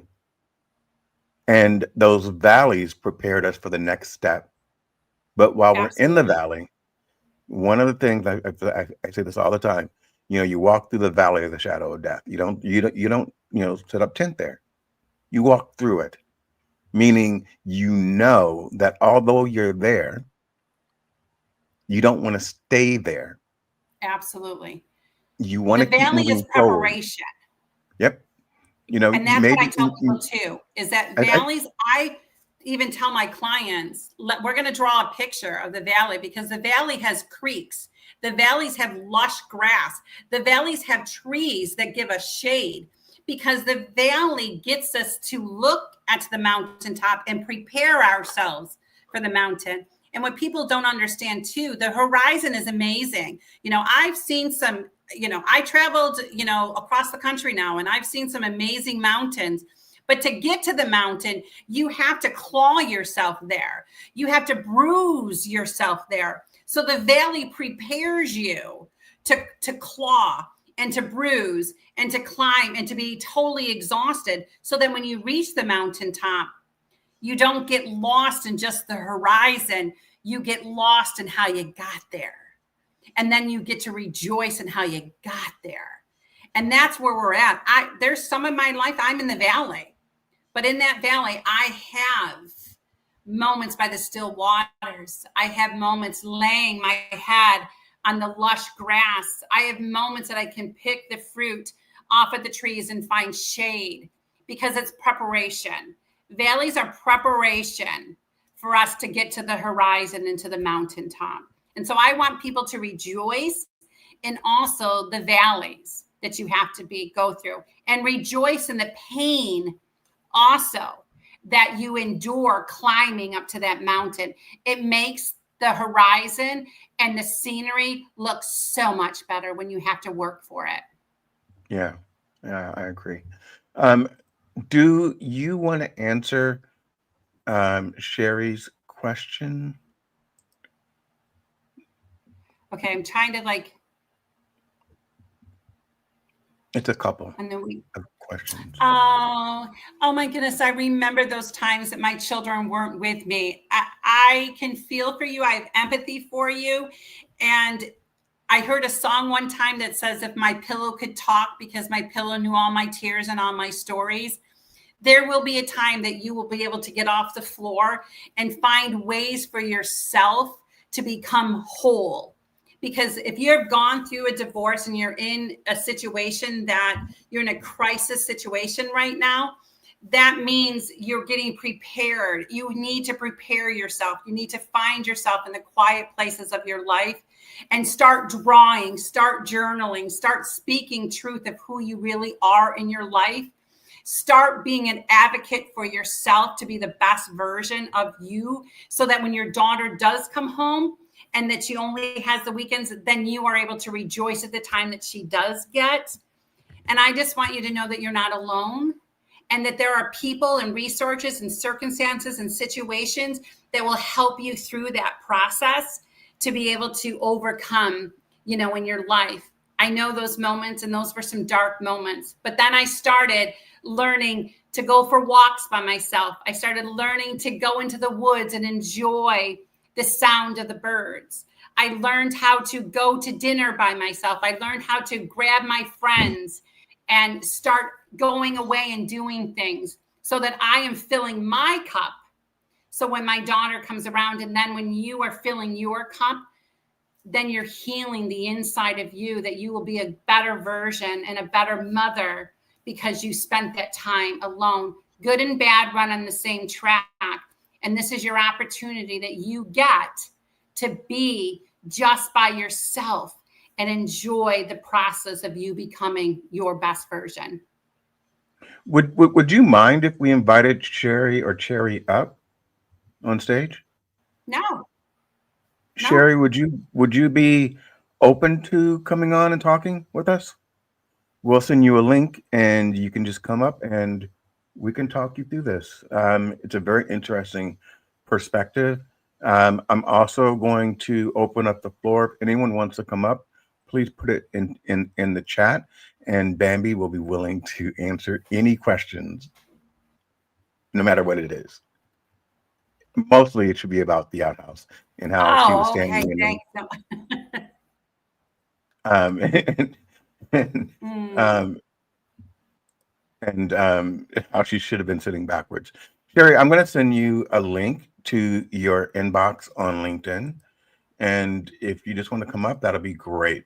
Give me a second, okay, Bambi? Yep, absolutely. How are you for time, by the way? Because we're at 1 hour and 15 minutes. I'm fine. I knew you were going to take my whole afternoon. No. I'm not going to take your whole afternoon.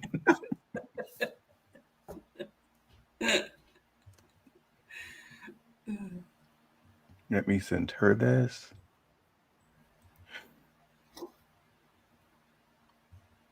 Where's your white glasses, by the way? They're over there. I got dressed up for you. So I'm wearing all white and then with black glasses.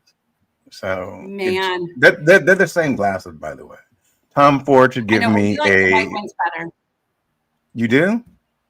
Oh yeah, they look so sexy on you. Absolutely. Oh, hold on, guys. Sexy. I got to go get my white ones. I'm fanning your ego.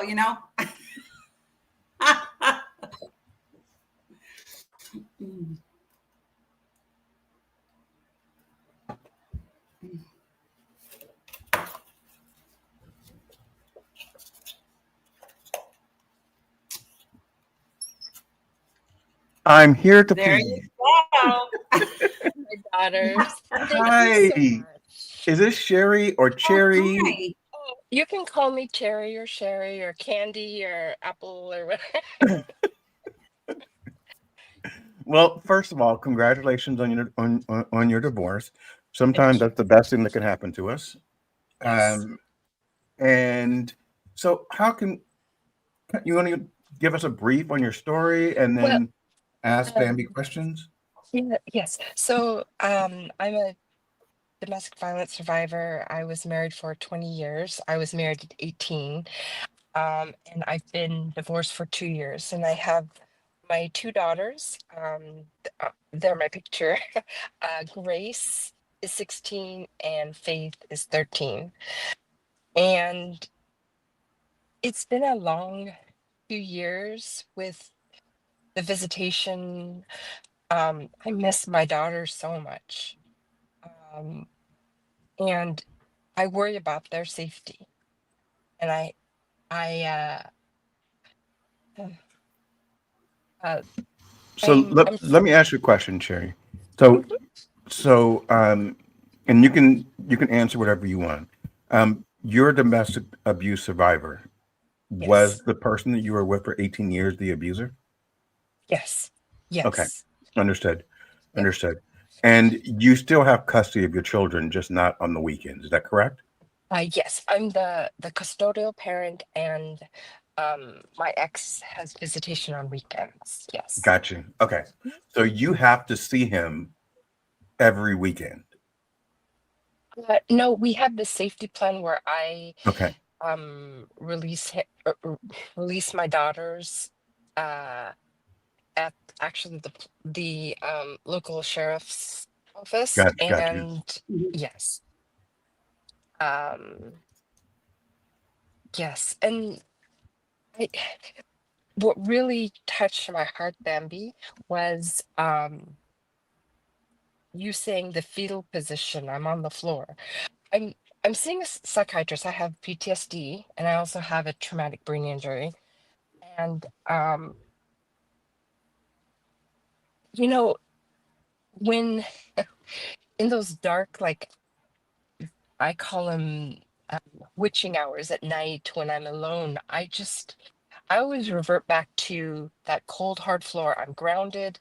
I I believe in God and my daughters need me, but I'm embarrassed to share this, but hearing you share it, Bambi, and Bill, you just being so kind, um, it makes me feel not so alone in this world. I I just want to, I just want to tell you, you are brave and courageous that you walked away.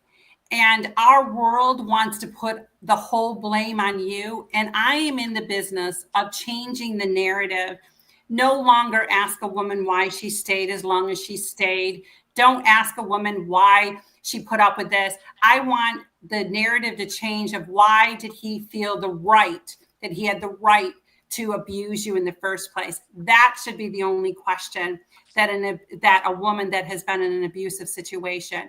So I want to tell you that you are brave and courageous, and that you have made the point to make yourself be important. Because when you are in an abusive situation, I was married to an abusive man for 8 years, and I knew that I was going to stay long enough until my sons got old enough to talk to the court system.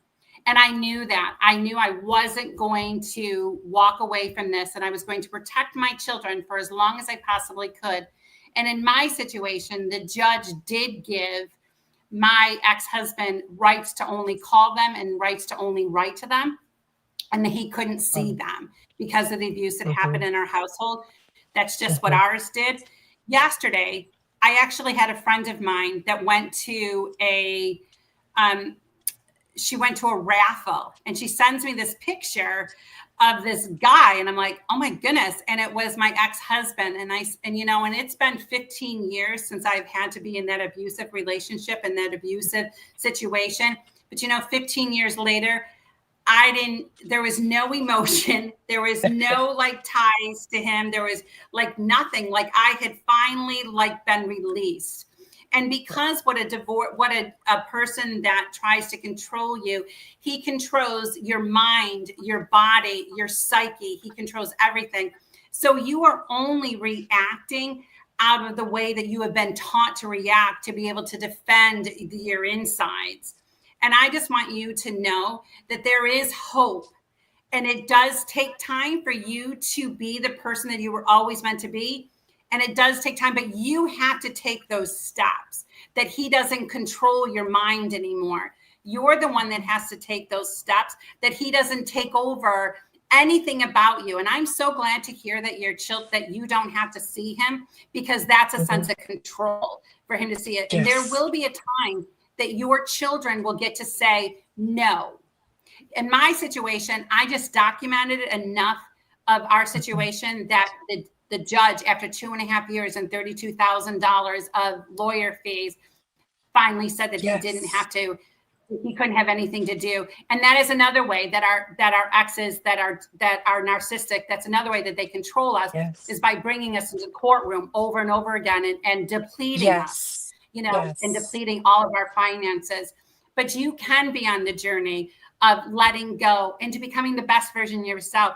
Instead, I understand that there's a fetal position, but it also has been 2 years, Cherry, that you can get up and you can rise, and now you can start doing something for yourself. Now you can start being an advocate for yourself and an advocate for who you want to be. Write a vision on your wall, write a vision on a piece of paper, and stick that vision on your refrigerator, because I am a Christian, so the Bible says without a vision people perish. Without a plan, you perish, you give up. And this isn't the time to give up. You find people in your life that hold the staff for you while you are in battle. And you are in battle for yourself to become who you were created to be, because you have daughters that if you don't heal and to be set free, your daughters are going to fit into those patterns. And those are kind of the men that they're going to bring into their lives. So you're in a battle right now. You're in a battle that you need to fight. And you need to find people in your life that are going to hold you up while you're fighting. Prepare yourself. Find a life coach. There is counseling is something that you definitely need. And I'm not saying that, but life coaching, a life coach will take you into the fork of the road and will teach you how to choose. We won't continue to bring up the trauma, because sometimes we don't need to hear it over and over again. We don't need to vomit over and over again what we've been through. Yes. Now it's time for you to find a life coach that will journey and will take you to those forks in the road and will give you the equipment that you need to stand on your feet, because you are brave enough to say no more, that you need to be brave enough to say yes to yourself. Thank you so much. Thank you. And you are so welcome. I don't know if we're allowed to pray on here. Are we allowed to pray on here, Bill? That's between you and Sherry. Oh, I would Sherry, love to see. do you mind if I pray for you? Yes, please. I was born, raised, baptized Catholic. I'm Filipino and Native Hawaiian.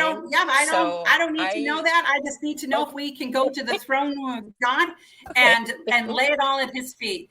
Dear Heavenly Father, I come to you and I just ask you, Father God, to cover Cherry. I pray that she has lived in the corner long enough, and I pray that she will run to the hem of your garment, and that she will know that you will give her peace that passes all understanding. I thank you, Father God, for her bravery and her courage. And I just pray that you anoint her, Father God, that you touch her from her head down to the tips of her toes, that you use her and that she seeks you and she finds you, Father God, that she will trust in you with all of her heart and lean not into her own understanding, but in all of her ways, may she acknowledge you, Lord, and you will direct her path. I pray that you will bring situations and circumstances that she can walk into, Father God, and that she can find value in who she is. I pray that she will begin to start speaking the truth, because it is the truth that will set her free over her life. I pray that she will know that she is the head and not the tail, that you have a plan to prosper her and not to harm her, but give her a hope for her future. I pray that she would understand and know that the enemy comes in like a flood, but God comes in and he raises the standard. May she seek you. May she find you. May she find resources that she needs. May she find girlfriends that will call her up higher in her life, that will give her 10 minutes to scream, to yell, and to do whatever she needs to do. But then they will tell her the truth that will set her free. I pray that, Father God, that she puts on her big girl panties for her daughters and for her future generations, that she fights fervently, Father God, for herself. And I pray all of this in your name, in Jesus' name, amen. Amen. Thank you so much. Amen. Take care. And we appreciate Sherry, you, wanting to be vulnerable. your life is you're at the beginning stages of it. You're going to evolve. You're going to come out of this better than before. I think that there's some things that um, you need to release, but that's easier said than done. And I can tell you that I grew up in a household with an abusive father, and I watched how he treated my mother. And the best day of my life was when she walked away. So you did the right thing for you and your daughters. Um, Thank you, Bill. I needed to hear that because um, I thought I could stay until my daughters were adults. And I know divorce is so traumatic and going through the courts.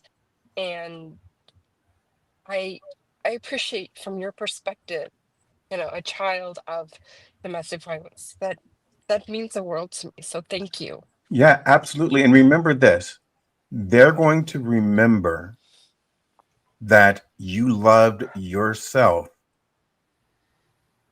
enough and you loved them enough to not put them through that torment. Because every time he touched you, they were tormented. And kids know more than what they say. I was 8, Absolutely. and so I remember distinctly the fighting and the yelling, and it it still doesn't haunt me because that's not who I am. That's not um, my story. It's a moment. It's a byline. Um, but it it is important that they see your strength and your vulnerability. They can understand that it's hard. Um, Yet it was the right thing to do. Thank you. So yeah, That's, move forward thank you with so much grace for and with being love. vulnerable. Thank you so much. Thank you. I'm going to let you go. Cherry, do you have any other questions? Bambi, do you have any other questions? No. Sherry? Bill, I just wanted to thank you again because I think my reason for leaving was at first I thought I had to save my daughters, and then I realized You with did. that thank You you did save with them. with with the analogy of the plane is falling, there's one oxygen mask, and Mm-hmm. automatically I'm thinking I need to put it on them, but I had to save myself in order Yes. for my daughters to see me save myself so they could Yep. save themselves. So thank you Yep. very much. Absolutely. Yep. And there's a Thank you. movie. Oh my God. I think Blake Lively is in it. Um, Yes, I think I know what you're saying. it's called like Not This Time or something like that. Yes, Anyway, Yeah. Colleen Hoover. Her books are better. Read the book, The Colleen Okay. Hoover. Okay. but Wonderful. the movie was so great. So basically, she watched her mom go through something, and then she was in the same situation. And once she recognized that she was reliving her childhood trauma, she was like, "Not anymore, not Yeah. anymore." Yes. Yes. The So only thing is with that movie, narcissistic, abusive men don't leave that simple, don't leave yeah, that Mhm. timely. So, well, Yes. their agenda is to tear you down and to make you think that you need them. Yes. Absolutely. And you don't. You really don't. No. You are enough. Thank you. All right, I'm gonna Take let you care, go. Sherry. Have a good Thank one. you. Thank you, Sherry. Yeah. That was great. Thank you for that. Thank you for taking the question. Um, Yes. and you know, I think that she's gonna be okay. Yes. She needs to get through this and understand. You know, don't camp out in the valley. But Absolutely. PTSD is real. Mhm. PTSD is real, and we need to. Curtis, you just missed the prayer. We need to recognize that it's real and Yeah. that her feelings are actually of value, and they're coming from a place that she can't right now control. You know, Mhm. I understand, but Yeah. the truth is, Sherry, talk to us. Come on anytime you want. You have my LinkedIn messaging. You can message me anytime. I'll message you back, and understand that you are enough. You are enough. And as much as you don't want to do it, share your story, because you'll be surprised about how many other people are out there that are living in a similar situation, and you are one that Absolutely. got out. So you're not a victim. You are a survivor, and let's concentrate on that narrative, because that's where we want to live. You are a survivor. Very cool. All right, Bambi, we are winding down. Let's talk real quick about your um, which I don't think we talked about before, but you have you're a life coach, right? I am a life coach now, and it's titled Healing Through Stories, Giving You the Courage to Share Your Own. And it's an 8-week program. Mine is a little different because when I do an 8-week program, I actually send a box, to my clients of different activities and projects that we're going to do together for the 8 weeks. Some of it some of it you do on your own, some of it we do on a live, thing. It's a $240 program for 8 weeks. 40 of it happens to be the box that I send to you of activities that we do. I also am an event speaker. I'm speaking in October in Detroit, Texas, and I'm doing the event, and I am also doing a workshop and also speaking. I just had the opportunities to speak at a revival, sharing about where were the 99 when the one got lost, and that was my speaker that I did. So yeah, and I'm an author. Yeah. I mean, what else can I do? And I'm learning how to make my homemade creamer. I'm making homemade creamer now, so I don't have all those additives. I made some pumpkin butter today. I made some homemade bagels, like becoming Betty You homemaker made too. homemade bagels? I did with yeast and not sourdough. I didn't use it with sourdough. I did it with yeast. Yes. Was it I was gave it some to difficult? Cheryl and what? Is it difficult? No. Oh my goodness, nothing's too difficult. I mean, because it just seems like it's a hard process. It's I've really been not. It was such an easy process. one of the things I've been doing, with my time is I need to stop, is watching the Food Network and then trying to replicate some of the dishes that they make. Mine's And TikTok. TikTok. Yeah. So have you done the cabbage challenge yet? Where No, they but I made homemade creamer. What is homemade creamer? I make It my had own no. butter. Oh, okay. Then you should Yeah. make your own creamer too. Your own But additives. So there's no additives or oils to it. so it's just whipped cream, or No, it's milk, creamer. Sometimes it's condensed milk. You can use condensed milk in it. Like I actually bought a recipe book that was all about creamers. So I I did will check that. that And out. because for Christmas, yep, for Christmas this year, I'm making homemade stuff to give to my children instead of giving them toys that my grandchildren just, Go away. break them and everything. So I'm making everything this year. And then I'm writing my fourth book. I started writing my fourth book on traveling. It's the title of it is "Come Sit with Me, Come Travel, Come Take a Seat and Travel with Me." And so it's going to be all these different places that I've been because I'm almost part of the 50 Club, which is that I'm visiting all 50 states. I just have 2 left. Which two? So I'm going to go do that in October. And that is Oklahoma and New Mexico. Okay. Okay. How do you self-publish, by the way? I go do it through Amazon. I actually my editor does it all for me because she's a college student and she can do that so much better than me. So I tell people if you need an editor, go to your local colleges and find your English majors that are willing to. They need some money. They're willing to edit your stuff. That's what I did, and she also does all of my putting it together, the fonts and working it out and stuff like that. So yeah. So yes, I self-published 3 times. So I wrote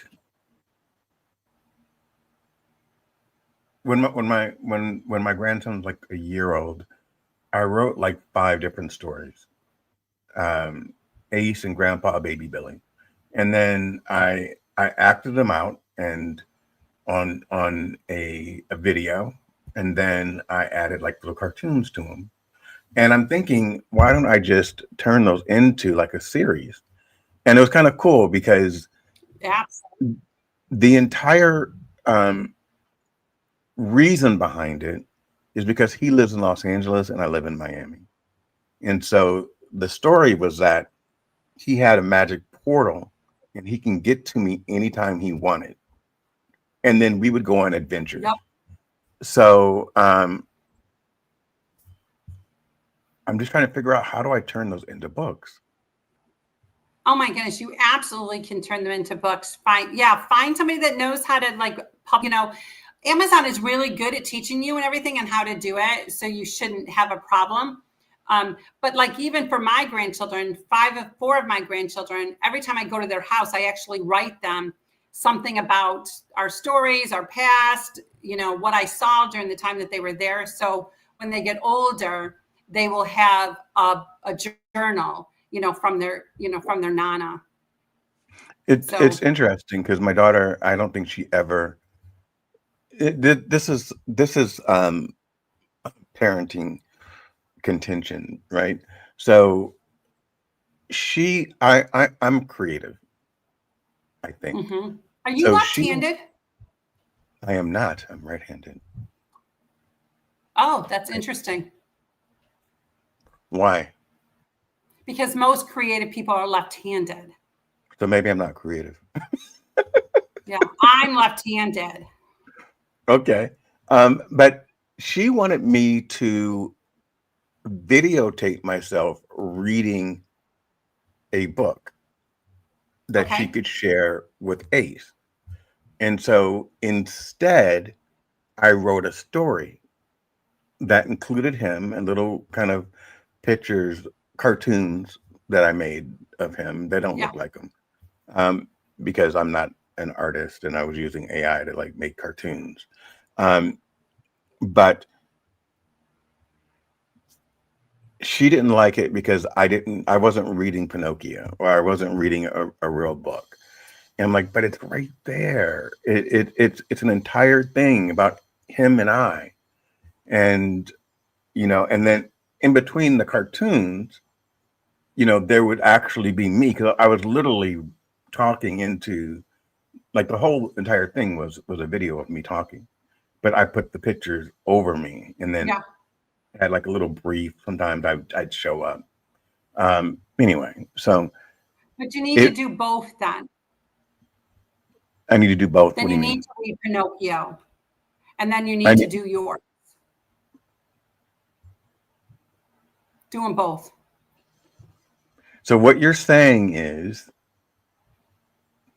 So what I'm hearing is that my daughter asked me for something very specific. I chose to do what I wanted to do. So And now now I you're need. mad.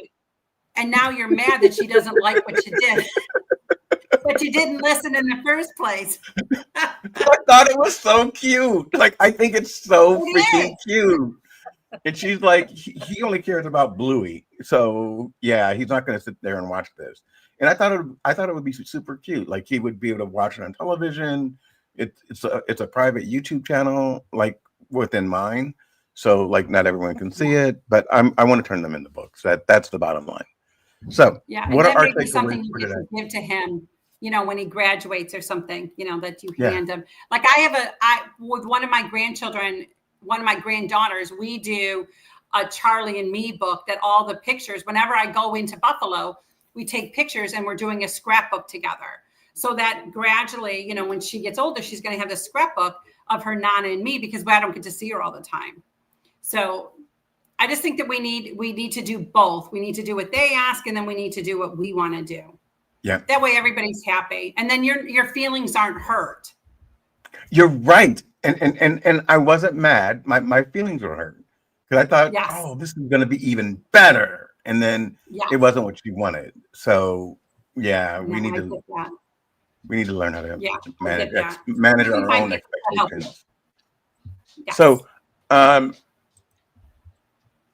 it was a great show. I think every time you come on, it's life changing.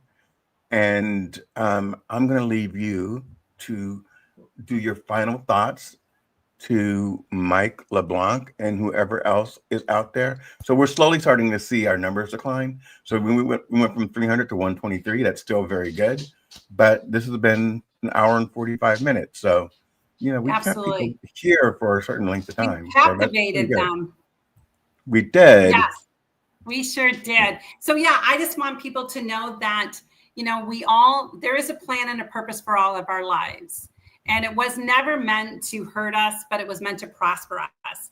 And yes, we've all gone through things in our lives. We've all gone through some tragedy, but it also has made us who we are today. If I didn't go through the tragedy that I had gone through and the trauma that I have gone through throughout my life, I wouldn't have never been able to sit and pray with Cherry and be able to speak life into her. So good and bad, just like I've said over and over again, good and bad run on the same track. And when you begin to start looking at the good in life, instead of always hanging on to the bad, you lose something. You lose something in your life. It is so much better to look at a glass half full than it is half empty, because then you have something, a goal to be able to achieve. Know that your life is a jewel. It is a treasure. And you are an oyster going through life and going through experiences and going through storms and going through traumas. But I'm telling you that when people open up your life, they will see that beautiful pearl that was formed because of the trials and the trauma that you have been through. Don't use your trauma as a death sentence for your life, for you never to live again. Use it as a tool for you to be able to walk forward into who you were always meant to be. I'm 50 some years old, and I have written, and don't allow anybody to tell you that you can't do something. I don't share it too much anymore because it's not who I am. It's not defined me, but I have a 10th grade education. I have an education that's 10th grade as a GED because I ended up having a teenage pregnancy and I couldn't go back to school. So I got a GED. I homeschooled 27 years, 6 children. I've written 3 books and I'm on my 4th book. I became a life coach in my 50s, and I am speaking at events and at places that I'm being used to tell my story. Your trauma and the things that you have been through in your life are life lessons. They are lessons for you to be able to prosper into the next part of your life. Your journey is not over. Your book is still being written. You are still just in different chapters. Live your life in moments, because those moments you will never get back. And know that the chapter that you're in is going to be a good chapter because it's been written by the master writer. That There he's you never go. loved you, he's never forgotten you, he's never turned his back on you, and he never will. When you see a gardener, one of my book that I love the most and the movie that I love the most is the book called The Shack. I love And that. years ago, I read The Shack. It's my favorite book, but there's a scene in there where the guy goes into the garden and he goes, this is disgusting. This is a mess. Look at all these weeds. And he's going on. And the Holy Spirit says, just wait. Just wait. Because what's happening is that there is a beautiful garden that's being formed. There is a beautiful thing that's being formed, but sometimes we just have to wait. We have to wait through it. And we have to know that God is so much bigger than what we think. Our lives are so much more than what we think. If we're only living moments, he's already lived it to the end. And we are now being able to be transported into the next chapters of our lives. So go out there and make a difference. Go out there and fix your crown and put your own superhero cape on, because you don't need anybody else to be a superhero in your life. You are the superhero. Right. I'm so glad that I was able to be on this show. I was so blessed, and thank you so much. Ladies and gentlemen, on stage right now is Jeremy. Jeremy, what question do you have for Bambi? Bambi, Jeremy is in my men's circle. You know, okay. we talked about, you know, Mike and Kenneth and Jeremy. Mike, I sent you an invitation to come up if you want to come up. And we literally support each other. And Aaron was saying, you know, it's difficult for men to find that support. Well, I found it, and he is one of them. And Jeremy, you watched the movie The Forge? I have not watched the movie The Forge. There's a no. Oh, you need to watch that movie called The Forge. It is an amazing mentorship of men that take on younger men, and it's a forge, and how they took on this one boy that was raised by a single mom, but they continue to teach him how to be a man of integrity. And it is an amazing, amazing show. It's called The Forge. I think it's still on Netflix, I think. It's a really good show. I will take a look at it. One of the reasons why I'm going to get to Jeremy's 2 seconds. One of the reasons why I love The Shack so much is that I didn't recognize initially that it was God and all his forms. Okay. So it took me a minute to get it, and then once I got it, I had to watch it again because there were all these points. There are all these points in his life that God just showed up. Yeah. And so what people don't understand, when you've been hurt so badly, you need the Aunt Jemima grandma in the beginning, because, you know, I heard this saying one time that until you understand God, until you understand Jesus, your brother, you never understand God, your father. And so people, like, I had a friend that gave me an 8-page reason why I should never promote The Shack. I mean, it was like intense. And I said, did you read it? Did you watch it? And she goes, no. And I said, then I don't even want to hear it, because people get upset that God showed up in woman form. But God is neither male nor female. And sometimes in our lives, we need a mommy. We need somebody to hold us and to cradle us. But when the going gets tough, when he had to go and find his daughter and bury her, then God showed up as a man, because he needed a man. He didn't need a mommy that was going to pat him on the back and be the helicopter mom and say, oh, you don't need to do this and everything like that. So that movie transformed me into understanding that God knows the beginning and the end. When you look at even the judgment seat, and and judgment comes in and asks him, tell me about your children. Tell me about your children. And he tells her about his children. And then she says, choose one for damnation and choose one for heaven. And you're like, oh my goodness. And that's not, and you know, and God doesn't do that. That's why we need to look at people and stop judging people by what they look like, and start asking the question. Don't ask the question, oh my goodness, what's wrong with them? Ask the question, what is their story? Why do they function this way? What is their story? And that's what The Shack does for you. It helps you to realize that there is a story, and there's a generational story of why we do the things that we do. I am watching The Shack right after this. Amazing book. Bambi, I was called a heretic by my lead pastor of a mega church for believing and really being touched very deeply about the shack. So I actually wrote a song about that. But you have really touched my heart. I think we have a lot in common. I'd love to connect with you, but I think we've had a lot of parallels in our lives. And I really want to echo what you said about, number one, living in the present is so important. I recently lost my childhood friend, and we had 6 months roughly we had been estranged for some period of time, and we had 6 months to catch up before he passed.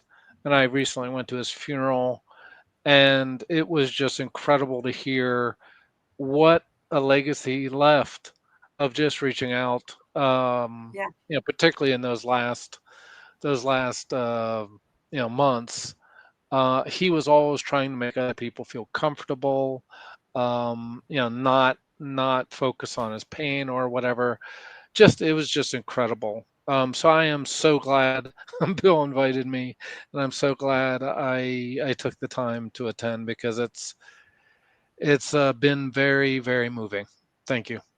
Thank Good. you. I'm glad I you enjoyed appreciate it, Mike. that. Thank you. And so Mike and Jeremy Okay, Jeremy, we want the accolades too. Come on. No. Jeremy's deep. Jeremy's very deep. Sorry, I was I put it on mute, so when people are talking, sometimes I've noticed it comes through the background, and I don't want to miss out on anything. So, well, listen, I got something for you. It's gonna be short and sweet, but maybe your answer might not be so much, but that's okay. I just want to say before I get into it, thank you so much. I came here late, but always on time, I seem. It seems to be, but thank you so much for what you've done for her and so many people here. And I know they don't get to thank you personally like this, but that's okay. Thank you. So I'm going to ask you, at what point in your life would you say is the most pivotal point that took you from a place of I can't to I can? And what I mean by that is like personal life to career, to where almost it's a blend. So basically you are what you are in your professional life as you are in your personal life.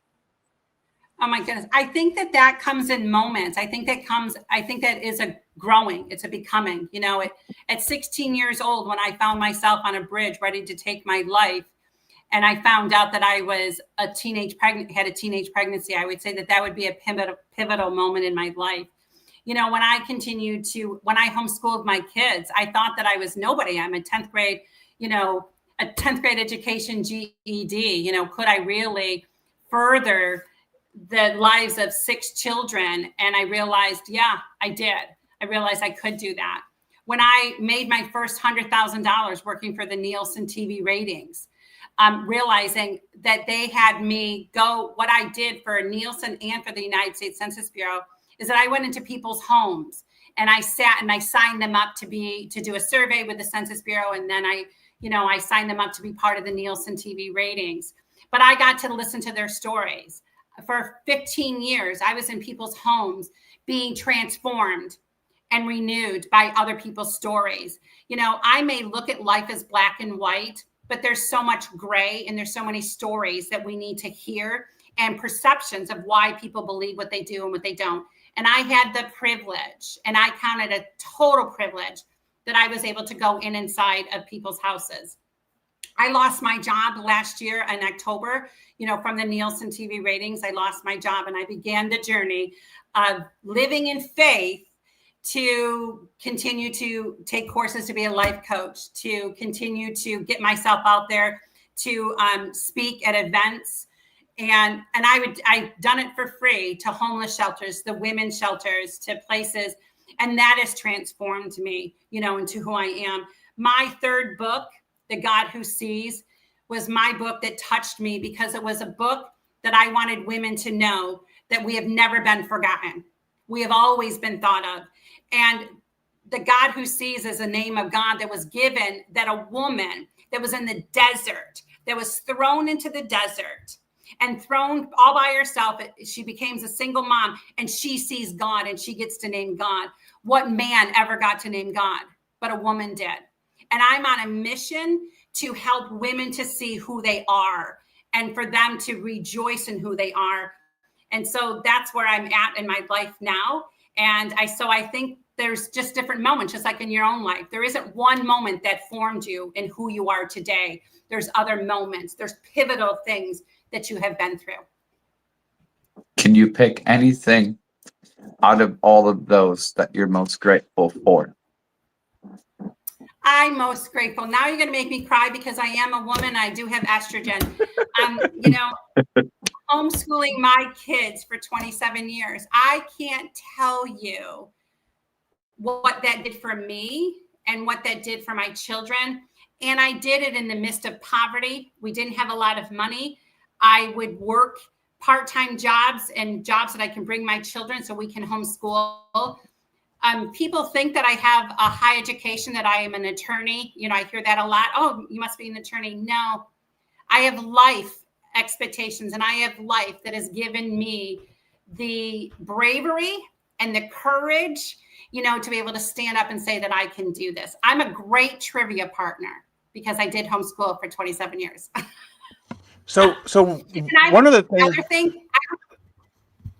I would say one more thing that has been something that I never would have thought. A broken little girl, coming from such trauma and such tragedy as a young girl, that I only have 2 more states to visit before I reach 50 states. That to me is the most amazing accomplishment. I have Oklahoma and New Mexico to go to, that I will go there at the end of September because I have an event that I'm speaking at. But let's stop for a second. What I want people to understand and hear from this is it doesn't matter what you see on paper. It doesn't. You walk by faith, not by sight. Some of the most successful people that I know on paper shouldn't be where they're at, but it was the drive, the ambition, whatever God is putting inside your heart, whatever God has put inside your heart that allows you to go wherever you want to go. Yeah. You're only limited by what you believe about yourself. Yeah. So, one of the things that I'm going to say right here on live, whatever, is that I'm a success and you're a success and you're a success and you're a success. And everybody out there in their own right, they are successes. It's what Bambi said earlier was a moment. There was a moment where she was a 16-year-old with a child. That was a moment, but it was a moment that changed her life because she was going to take her life. Mm-hmm. So that was a moment that saved you. Yes. That child that some would have thought, oh my God, you're a teenage mom. No, you're actually a person that has survived many traumas, and you have come out on the other side as someone with a healing spirit. Yes. That's who you are. And Bill, so many of us allow one moment to define us. I have a cousin, and she had breast cancer 15 years ago, and she still talks about how she's a cancer victim. And, my sister died after 5 years of the same cancer. So stop calling yourself a victim. That's not your narrative. That was a moment, and you survived it. And I understand the pain, and I really do. But you're still here, and we need to celebrate that we're still here. Felipe, I'm going to go back to Mike. Mike, what were you going to say? I kind of cut you off. I was just going to say success is measured in the richness of your relationships, not the Benjamins. Absolutely. Mm. And Absolutely. and to follow on what you just said, I went through one of these days. I'll tell my story, but I went through some horrendous trauma, and the song that I wrote, I choose Victor, not victim. I think is just so important because when unfortunately we don't have God's perspective where we can see the end from the beginning and we can see what our life is going to be. But if we have faith, and you see me post a lot, that life happens for you, not to you.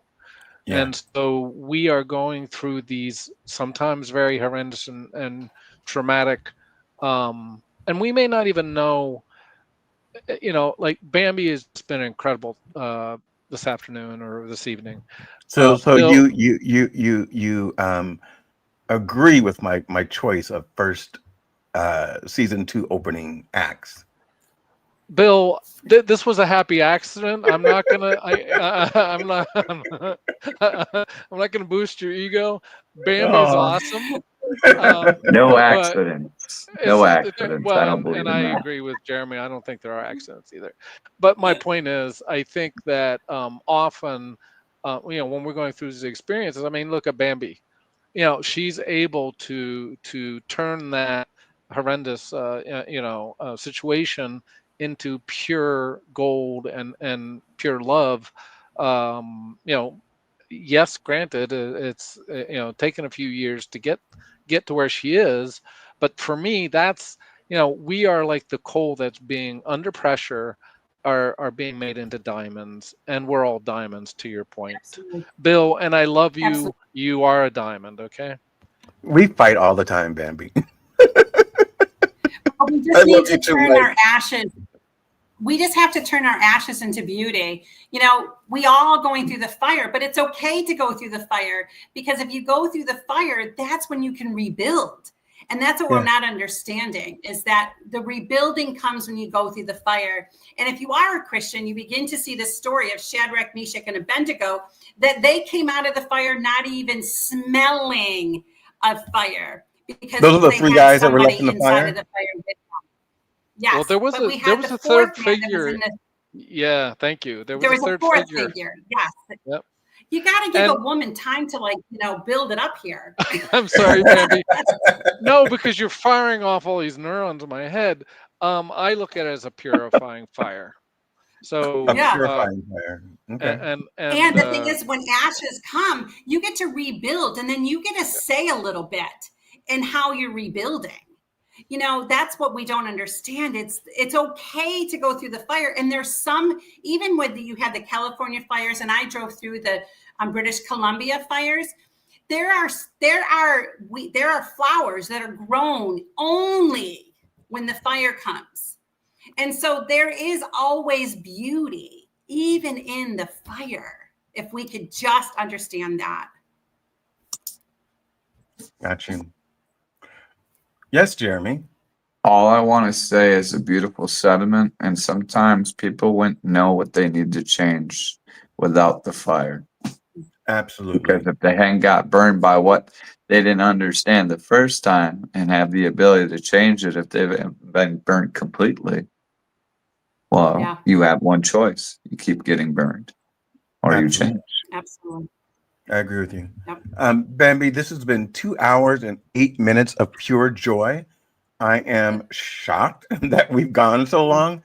And every time I'm on with you, it just seems like it just flows and it goes. And I didn't realize that we're still on and people are still watching.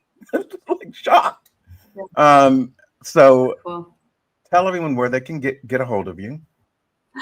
Well, I am on all kinds of social media, because you have no choice as an influencer. You got to be out there constantly. So I am on Facebook. I'm on Instagram. I am on LinkedIn. I'm also on TikTok. I have a channel that my grandson made for me. It's called Our Story 555. Right now, I just do little 3-minute segments of things on my social media, on Facebook and on Instagram, and I don't know what other, but it's Bambi Lynn, and it is my real name that you can find me. If you're going to look up my books on Amazon, guys, I just want you to know that there's another Bambi Lynn, but she writes exotic Renaissance porn. I do not. So just so you know. I'm sure it's profitable. Just so you know, that's not me. And those 5 different radio shows that I've been on, these men have been totally embarrassed because they're like, so what made you write porn? I didn't. So you can definitely find my books on Amazon. And you can also find me on healingthroughstories.com. That's where I blog each week. And that's where my books are also for sale on my website, that if you wanted to have it personally. I also do events. I do workshops, and I am a life coach that, just like I told Bill, I don't know if you guys were on, but my workshop, I actually give my clients a box that is full of activities that we do together, because I believe that there's so much more to learn and so many more metaphors to learn when you're doing a hands-on experience. I don't charge thousands and thousands and thousands of dollars. I want to reach the people where I'm at and where they're at in their lives.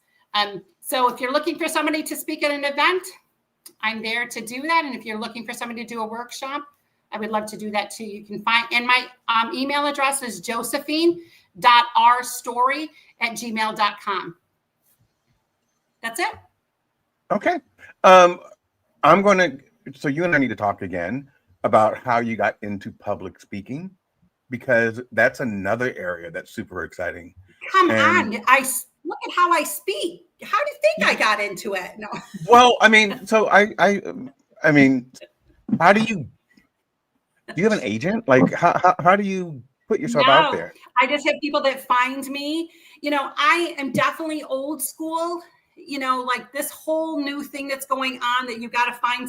I don't even know what a funnel is. You got to find this funnel. You got to do this. You got to, I just want people, if you want somebody that is genuine, that can make you laugh and keep you, engaged, I'm the person, for you. If you're finding somebody that wants to heal through stories, and you need a woman that can share her story and also impact her and also make people laugh, cry, and everything all at the same time, I'm the person. I don't have a funnel. I don't even know what a funnel is. I don't have an agent. I do have a talk a lot. am part of this talk a lot thing that people that have heard me speak, that they write reviews on it. Talk About, is it called? Talk About? But yeah, I don't know. I'm so old school, guys. So please. So I need to make a disclaimer. But if you have people out there that are looking for speakers, if you have people out there that are looking for speakers, and you go, and Jeremy goes, hey, I know this woman. She doesn't have no funnels, or she doesn't have anything like that. But I've heard her speak. She'd be great. Or if Mike, needs somebody to speak, I can't sing at all. So if you're looking for a singer, Mike, nope, can't do it. So one of the things one of my disclaimers is that Mike should always warn people before he goes full camera. I was a little surprised because that didn't look like, you're a good looking guy, but I think you faked us.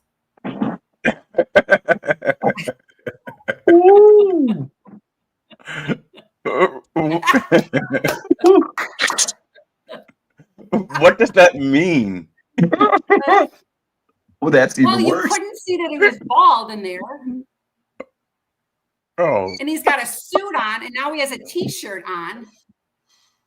He's got a point. So he's Mike. Okay, I'll go put my suit on.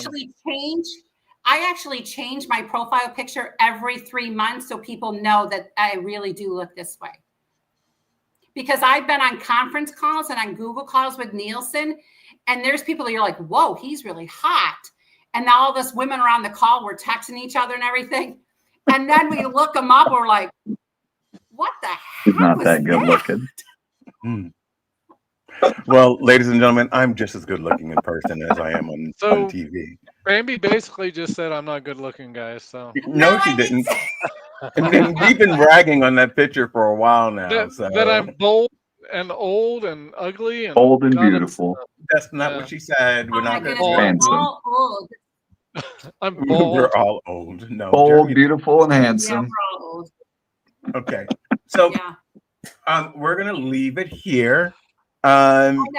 You can go on and on and on and on. I love all of you out there. Please follow me on LinkedIn.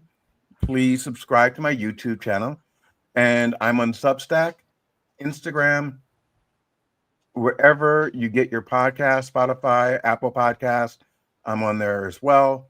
It's all at William Rochelle. And everyone out there, I hope you have the most remarkable week ever, and that every week thereafter just gets better for your life. That is my Amen. affirmation for you. That's my affirmation for me. And remember that we are all here to make sure that we rise together. There's a common thread through all of us. It doesn't matter what our backgrounds are, our sexual orientation, our genders. It just matters that we're human beings and that we love and respect each other because of that. All right. I'm going to Absolutely. leave now. I'm going to end the show. You guys can stick around and listen to my outro. It's the Bambi Lynn song, by the way. I know. I want that. How do I get that? Like I'm that gonna was send it to so you. amazing. I'm going to Okay, send it to you. perfect. And I'm And- just going to end. Everybody make their own creamer. It's the best. Okay, so this is what you'll do. Videotape yourself making the creamer. I'll upload it in the comments here, and then people get another aspect of you. All right, here we go. You guys ready? Here, we're about to end. Hold on, listen, Jeremy. I need your thoughts on this. Bambi Lynn, hear the rhythm red. Bambi Lynn, we see you shine. Rider, fighter, heart so true. Author of a story that carries you through. She walked through the fire, came out strong. Every battle made her spirit a song. Josephine and the treasures of my heart. A voice of truth that sets us apart. Hey, let the drum line roll again.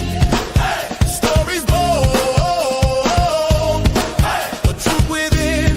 All rise up for Bambi Lynn.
drum line roll again. Hey, stories bold. Hey, the truth within.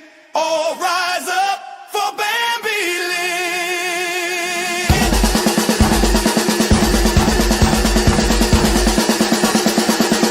Bambi Lynn, Bambi Lynn.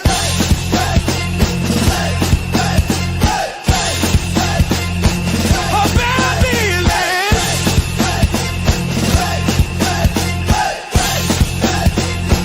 Oh, Bambi Lynn. Let the drum line roll again. Hey, stories bold.